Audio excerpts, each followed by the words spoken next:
I want you to imagine this. You are 12 years old, walking into a cold, white hospital room and leaving hours later with something inside your body you never agreed to.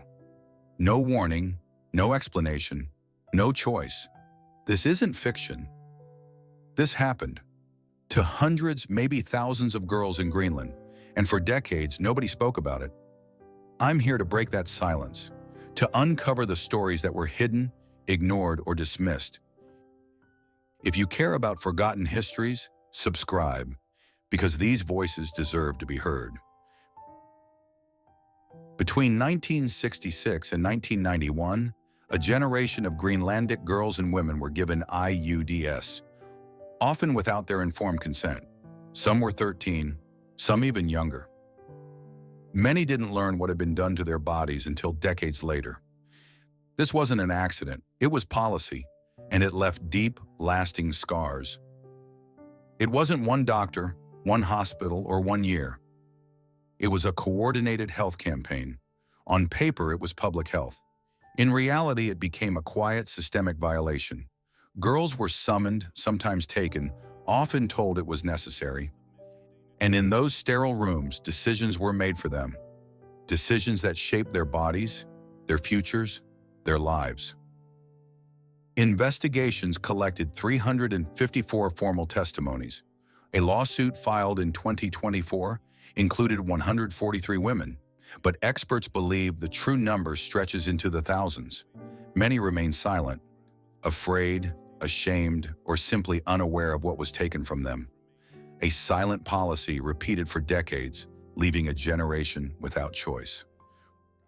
One woman told me, "I felt like my body no longer belonged to me." Another discovered she had an IUD only by accident years later.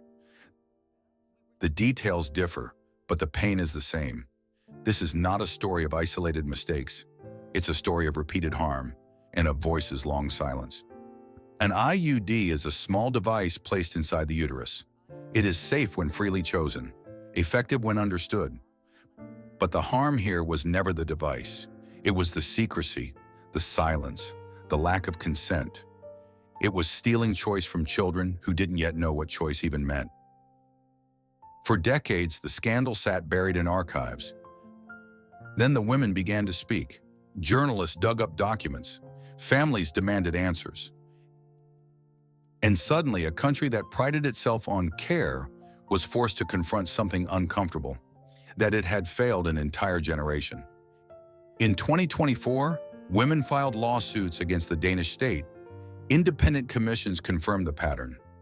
No informed consent, flawed communication, and a system that systematically failed those it claimed to protect. For the first time, these women were being seen, not as statistics, but as people whose lives had been profoundly affected. In August 2025, Denmark's Prime Minister traveled to Nuuk and publicly apologized. He acknowledged the harm. He acknowledged the failures. For many women, the words were long overdue. An apology cannot undo childhood stolen. It cannot erase decades of pain, but it was a start. This scandal did not exist in isolation. It is part of a long and difficult history of Greenland under Danish rule.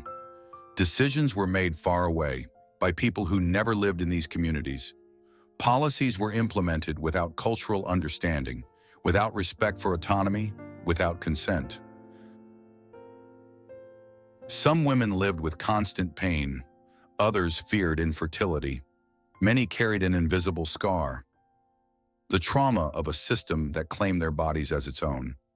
This is not only a medical story, it is a story of trust betrayed, of innocence taken, and of voices silenced for decades. History cannot be rewritten, but we can learn. Consent matters, dignity matters, and no government or system should ever decide for a child what belongs only to her. The IUD scandal is a reminder that power, when unchecked, can become dangerous, and silence only protects those responsible. I am telling this story today so that these women are finally heard, so that the silence ends. If you believe these stories matter, subscribe, share, and help give a voice to the people who were denied one. Because the truth, once hidden, must always be uncovered.